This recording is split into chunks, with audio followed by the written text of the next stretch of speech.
I was born in 1997. We were considered the last of the millennials and the first of the Gen Z. When we started our careers, office was filled with Gen X leaders and the millennials. And slowly now we are seeing the Gen Z coming into the office. And man, the corporates are not ready for the new generations. Entitled generation, quiet quitting, rage quitting, revenge quitting, a generation that doesn't come to work on Saturdays. I see so much hate on the new generations, but you know what? We are failing them.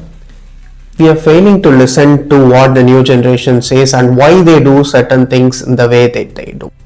Whether we like it or not, the future of workforce is Gen Z and Gen Alpha, and companies must listen to them, must adapt to them in order to play the long game. In this video, we will see what the Gen Z is doing right, why they do what they do, and how companies must adapt in order to survive. Hey everyone, I'm Bharati Kannan, and this is the first video of the Unconventional Truths. Let's get the elephant out of this 1 RK room. The economy is broken. The entry-level salaries have largely remained same for the past 1.5 decades, but the company's expectations have been rising year after year. Not mentioning the inflation that is growing, not mentioning the parental pressure and the social pressure that has been created by the social media. We expect loyalty at a time when the system is broken. The news of layoffs, stagnant employees, stagnant salaries, pink slips have been given right and left. When it's not going to pay your bills, it's not worth running for it. Let's also talk about motivation.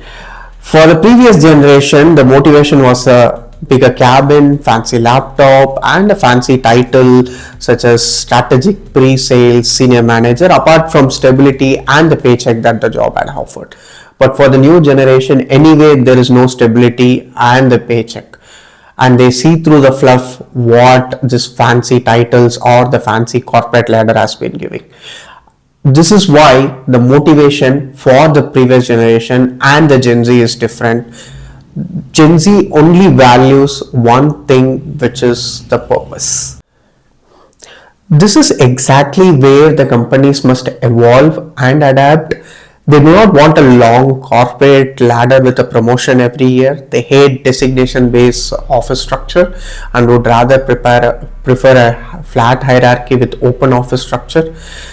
Gen Z is most likely to turn down a high-paying job if the company's environmental and social ethics are questionable and do not align with theirs.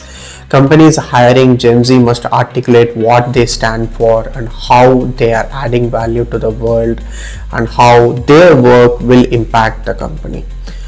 The new generation do not want a paycheck. They want a purpose. This is making companies think purpose beyond profits. What do you think? I would love to hear your comments.